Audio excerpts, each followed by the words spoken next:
By the end of this lecture, you're going to have a completely new understanding of which hard maxing surgeries are actually worth considering and which ones are better left alone. And what better than to do this with a tier chart system? Now, this isn't about pushing surgery or telling you what to do. It's about clarity, about giving you the same understanding I wish I had when I first started diving into all this stuff. Now, I'm going to be ranking the most effective procedures from S tier, the most life-altering ones, down to D tier, which come with more risk than reward. Now, before I get into it, I want to be clear that every face is different. What completely transforms one guy's appearance could easily throw off another person's balance or facial harmony per se. Anyways, to make this as fair and as accurate as possible, I didn't just rely on personal bias, so I actually cross-referenced real patient feedback, surveys, and satisfaction data from people who've actually undergone these procedures. So if something lands in C or D tier, it doesn't mean it's bad, it just means the average person didn't see results from that procedure that justify the cost, the risk, the recovery time, etc. Now, there's hundreds of procedures out there, but we're only going to be focusing on the most backed and the most effective and the most commonly performed within the looks maxing community, you could say. Let's get into it. Starting off in S tier, we've got the most infamous procedure being that of double jaw surgery, otherwise known as Lefort procedures 1, 2, and 3. If you don't know, Clavicular is getting Lefort 1. He was going to get it 2, but that's a bit more risky for his situation. So this is basically the holy grail of hard maxing. I'll explain very simply the differences between each one. So Lefort 1 moves the upper jaw forward or upward depending on the situation, fixing occlusion and giving your midface that sort of lifted look. Now Lefort 2 is a bit more extreme, it takes it further. It involves moving the central midface, including the nose and the upper jaw. It's perfect for guys that have a very flat and recessed midface. Now as we keep going up with these, it gets more riskier as Lefort 3 is the most extreme one. It involves moving the entire midface forward, adding cheek projection and improving your under eye support. So Lefort can do a lot for you. It can even slightly upturn your nose, like the lower half of your nose, and even push your lips out further, giving a stronger, more balanced side profile. A lot of people get this done for their side profile. It's expensive though, usually between $25,000 and $50,000, but if you've got the right structure for it and the right surgeon, it's definitely the most life-changing surgeries out there. So this is going in S tier. There we go. Also sitting in S tier is the Trimax osteotomy. You want to think of this as a double jaw surgery, but on steroids. You can see here in the image, I don't know if it's that clear, it's actually working with 3 different parts. Instead of just repositioning the upper and lower jaw, it's also working on the chin. So it's all these 3 areas being augmented in one operation. That's why it's called Trimax. And it's made for full facial balance and not just function. So think of all the benefits from double jaw surgery, but this time you're augmenting the chin too. You can make it wider, you can improve facial symmetry even further, and you can even add under eye support if it's following Lefort 2 or 3's approach. Now the surprising thing is it does cost between $15,000 to $45,000 depending on the surgeon, but it is a new procedure. That's why. So there's a bit more risk involved as there's not that many to actually perform it, but if you're chasing peak projection and proportion, this is as high as it gets regarding a procedure that's going to solve that for you. Next up, still in S tier, is the hair transplant. It's one of the highest satisfaction procedures in the entire community. It's a simple idea which involves moving hair follicles from the donor zone, usually in the back, to thinning or bald areas, and this does restore a youthful and framed look. A good hairline can change everything. It makes, the forehead look smaller, it improves your facial proportions, and it gives you that youthful look, that sought-after youthful look, which is the most important benefit from this. The cost is going to be around $4,000 to $15,000 when done properly, and the ROI, meaning the return on investment, is unmatched. S tier. Moving on to A tier. This one's going in A tier. It's a tripod osteotomy. This one focuses on your zygos, your cheekbones. It basically brings them outward, giving your face more width and your midface a bit more dominance. This thing is perfect for guys with narrow faces or flat faces who need a bit more width or lateral projection. It's not as extreme as jaw surgery, but it does make a huge difference when paired with strong existing structure. So again, everything is circumstantial. Rhinoplasty, or you can call it a nose job. This one involves reshaping the nose. This example isn't looking too great. But really, what it comes down to is removing the hump on the nose and refining the tip sometimes or correcting asymmetry. And when it's done right, it can actually completely harmonize the face. But when it's done wrong, it can throw everything off. And that's why it's not higher. I'm putting it on B tier for that reason. And the pricing really depends on how badly you want to get botched. The prices are between $7,000 to $20,000 for a good one. B! I accidentally put that here. I don't know why I put that there. My bad, you guys, I mess up sometimes. How can I talk about hard maxing without covering something called facial implants? This is immediately going in S tier. We're talking about the chin, the jaw, the cheeks, basically adding structure where bone is lacking. They're usually titanium or silicone and they're placed directly on the bone to boost projection, symmetry, and overall facial dominance. The costs are usually between $6,000 to $12,000. You don't want to come out uncanny, of course. You have to tread lightly. This is still going in S tier though. God. Otoplasty. This is one of the most underrated surgeries for men. It involves pinning the ears back when they're flared, which can totally change your side profile and balance out the face. If your ears stick out even so slightly, this can be a major glow up for you with minimal risk. It's quick, low cost, and in some places like Turkey, you can get this done for about $1,000 if not less. It's small, but it makes a big difference, and a lot of actors and A-list celebrities get this done. This is going in S tier. Eyelid surgery, aka Blepharoplasty. I don't know if I said that right, but this removes excess fat or skin around the eyelids for a cleaner and more youthful eye region. It can make your eyes look more awake and less tired, but it does come with one big risk. If they remove too much fat, it can cause hollowness, and so when it's done right, it's amazing, but when it's overdone, it can make you look older, and the costs usually land between $3,000 and $7,000. And because of this variance, I'm putting this in B tier. Try to guess this one, you guys. Buccal fat removal. Of course, I had to use Jordan Barrett's face because there is word going around that he's gotten it done, and it's not so appealing. It is great for his modeling career though. This one really depends on your bone structure. If your bone structure isn't strong, it can make your face look sunken and aged.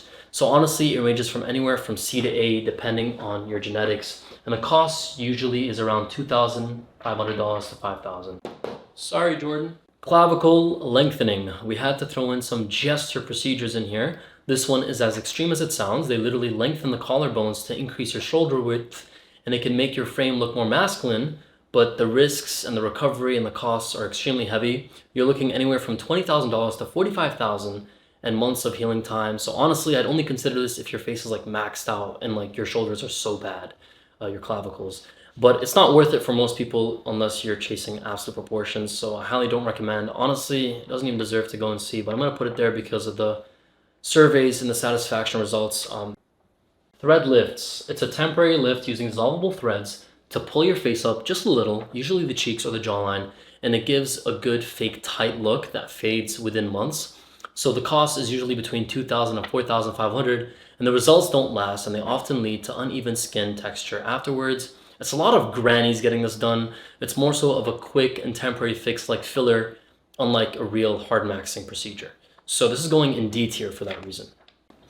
Fat grafts. This procedure involves taking fat from one part of your body and re-injecting it into areas of the face that have lost volume. It's usually done under the eyes in the midface to restore preorbital fat, and around the mouth for fuller lips, or even along the nasolabial folds to smooth aging lines. So really it's all about like de-aging you and giving you that natural like fullness. A lot of people will go get filler instead of getting this done to try to mimic that fullness, but it will never actually match. And the best part about fat grafts is that it's your own fat, so there's no like foreign substance involved.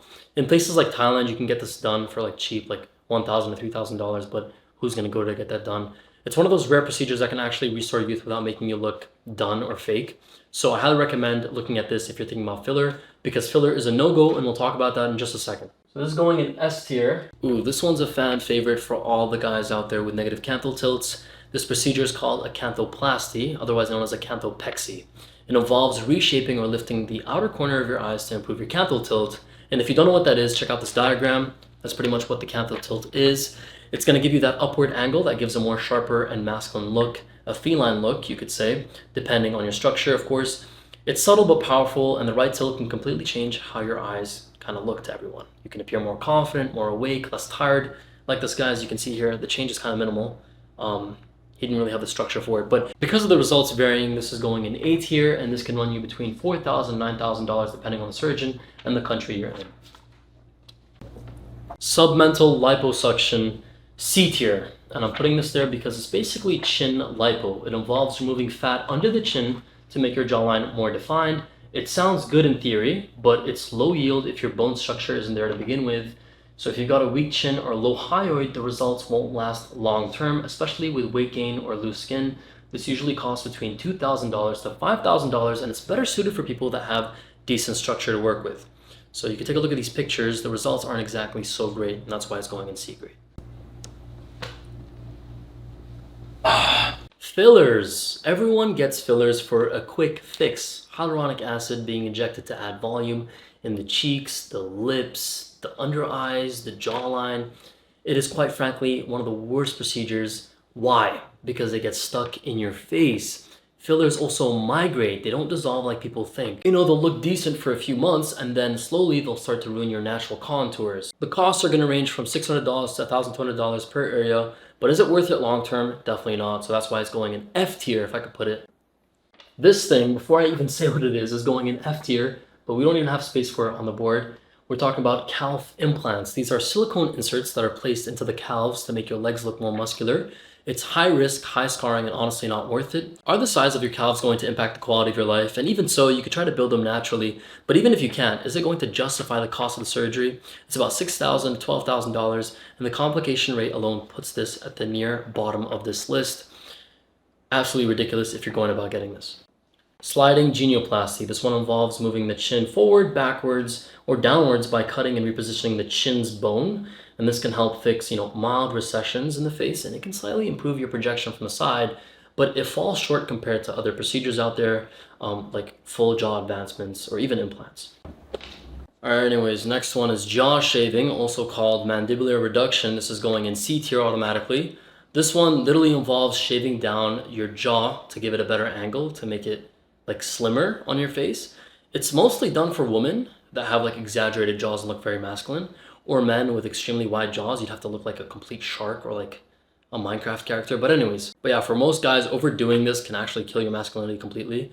So it involves softening your lower third and giving your face a rounder, more K-pop look, I guess. Like, have you seen those guys? They have no angular definition. So if that's the look you're trying to go for, sure. But there's also a risk of nerve damage, much like any other surgery, but this one's a bit more. It's a bit more extensive, and a risk of asymmetry if it's not done properly or perfectly. And it usually costs between $8,000 to $15,000. So I wouldn't recommend it for that. It's going in C tier. Lip lift. This procedure involves shortening the philtrum, which is the space between your nose and your upper lip, to make the upper lip show more and improve your facial proportions. When it's done subtly, it can give you that youthful model look, and the cost is going to be between $3,000 to $6,000. And the only downside I could say is a scar, but it fades with time, so it's not that big of a deal. Despite the scarring, you can always get it lasered down later, so it's not that big of a deal. So this is going in B tier. Limb lengthening surgery. This is the most extreme procedure out of everything that I've talked about on here. And before I rank it, let me explain what it's about and why I'm putting it at the tier that I'm putting it at. This procedure, if you don't know, involves breaking your bones, both your legs, your femur, or your tibia, depending on what you're trying to do, and they slowly stretch the bone using a metal device, either external or internal. And it's to add height over time. It's insanely expensive, anywhere from $70,000 to $250,000 depending on the country and the method and how many centimeters you're trying to gain from this. Some people do it once, twice, rarely, if ever so, 3 times. But usually it's done once. The recovery is definitely brutal. We're talking about 12 to 18 months of physical therapy, months on crutches, if not a whole year, and daily stretching and constant pain management. You can gain around 6 to 8 centimeters on average, and in some cases, extreme ones, up to 15. For 15 centimeters, you're probably looking at 2 surgeries, if not more, and the risks are no joke. We're talking about nerve damage, infections, chronic pain, stiffness in your joints, or bones that just don't heal properly. So even after everything goes well, you can still end up with awkward proportions. You basically have to relearn how to walk. You're going to be walking very weird. And also like a permanent reduction in athletic ability. Some people say, oh, you go back to normal right afterwards if you just, work on recovering, but it's not true. Who the hell would get this done, right? On paper, it sounds insane. But the truth is, height is such a powerful halo trait that if you're really short, like 5'4" and 5'5", and you come out 5'8", 5'9", it can really change how people treat you and how they look at you socially, romantically, and even professionally. So for that small group, it's definitely life-changing. For everyone else, it's going to be a dangerous cope with too much risk for what you're getting. Because it's effective, I'm not going to put it in F, but it is going in D tier. Forehead reduction, otherwise known as hairline lowering. You can call it whatever you want. This surgery involves moving the hairline lower, moving it forward to shorten the forehead. The cost is usually between $8,000 to $12,000. It's super effective for women because, having a big forehead is considered masculine. But for men, it's often a waste if you're prone to balding. You'll just lose the new hair anyways. If you're a guy who's not balding and you naturally have a big forehead, this can actually help you rank higher. It's a very small percentage of people, but it can help you out. So that's why I'm putting it in C and not any lower. Submolar implants. We did talk about facial implants earlier. The difference is this is simply getting mid-face implants, right? These are placed right under the cheekbones to fill out the mid-face and to add volume. And the problem is, despite the price being only $5,000 to $10,000, there's a lot of regret surrounding it. And the issue is it can give you that puffed up, bloated look if you're not robust enough, if you're not pairing this with other surgeries, especially under certain lightings and angles. So the problem with these is they're also hard to reverse, which makes them very much regrettable in the long run, especially. And for that reason, it's going in D tier. We're just about done here. We just got a couple more, like forehead and brow implants. This is going in D tier. You can ask me why, and I'll tell you. These augment the frontal bone, add projection, brow projection, and the cost is going to be $6,000 to $12,000. It sounds appealing, but it rarely looks natural. You end up looking robotic, plastic, and the contours aren't going to match where your real bone is. So I'd only recommend getting this with other stuff, and even tiny imperfections will stand out immediately, especially under harsh light. It's just not going to be a good look overall. So I'd only recommend getting implants if you haven't noticed when it's paired with other things, because then you can actually work on like the harmony. If you've ever wanted a dimple like this little cheeky bastard right here, you can get one with dimple creation surgery. It's a real thing. It simply involves cutting a small defect in your buccinator muscle here to form a dimple, and this is between $2,000 and $4,000, pretty expensive, and a lot of women get this done. It looks cute and natural on them, but on men it does look off. Pretty obvious when it's surgical on guys, so this is going in C tier just because the risks are extremely low. Shoulder implants. This involves putting silicone implants that try to mimic capped delts here, and they almost always look fake no matter how well they're done. Much like other muscle implants, you know, like people that get implants for better muscles, it almost never matches the movement, and the shape is also wrong when you're flexing and moving. It just doesn't sit right. Definitely not worth it, so this is going in D tier.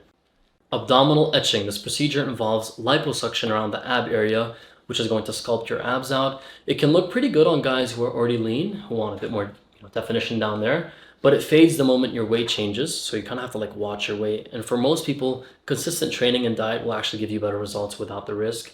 The risk is also minimal, so that's why I'm putting it in C tier. Gynecomastia removal. This is going up there in A tier. I won't put it in S tier because, you know, it's not going to change your face. It's just a solid move if you've got real glandular gyno down there, not just fat, but actual like gland growth and tissue under your tits. The risk is low and the recovery is manageable, and the payoff is definitely huge, especially if it's something that you've been insecure about. So this is easily one of the best return surgeries you can get for aesthetics, and a lot of guys get this done. So again, this is going in A tier. Spinal implants. I have to add an F tier in the future because this would go right there. I don't have space for it again. These are experimental spacer implants that are designed to add height by modifying your spine. It's not common, it's rarely regulated, and it's insanely risky. It's stuff you'll find in Mexico. Even in the few clinics that do offer it, there are complications, and they're pretty brutal. Nerve issues, posture problems, and long-term pain. It's basically scam tier stuff disguised as innovation. If I had to choose, I would just get limb lengthening. This thing is horrible. It falls in line with something like heel filler. I don't know if you've heard about that, but that's a new innovation. Again, they're getting filler put in people's heels to give them height, and it's just horrible because filler is bad, and you know, it's filler. It's not going to do much for your height. But anyways, if you had to choose between the two, I'd definitely do limb lengthening. F tier. And that's it. We're done. That's everything, you guys. That's all my methods that I had to offer. Hopefully you enjoyed this lecture. And before I dismiss you, I do want to explain something very important. The reality is 0.00001% of you guys can actually apply this information the right way. You'd have to be extremely high IQ as an individual to be able to make the kind of money that you have to do to be able to afford any of these procedures, quite frankly. They're very, very expensive. And even then, if you can afford these, to properly evaluate which procedure you should go about that's going to suit your situation in your face is going to be a whole other challenge. Most of you watching are probably young and naive. You're probably thinking that that little flaw in your face is the reason why you can't pull or enjoy your life. And if you haven't even soft-maxed, you know, going about things naturally, I've made many videos on this, then don't even think about hard-maxing. Right? Looks maxing has always been about making the most out of everything you have. And honestly, the truth is you're better off actually enjoying your money. You know, money maxing first, and then using that money to enjoy your life and just buy your way through life. A lot of people cope that way instead of blowing every dime just to end up barely ascending. It's definitely going to hurt your mental state. If you haven't noticed, either way, money is definitely the gatekeeper here to enjoying your life. So do money max, and we'll talk about how to go about that and the correlation with money and IQ for another video. That's going to be an interesting topic. If you guys enjoyed this video, please like, subscribe, And let me know if you agree with my tier list down below in the comments, and if there's anything that I missed, please point that out. I'm only trying to learn. I'll see you guys next time in the next video. Bye-bye.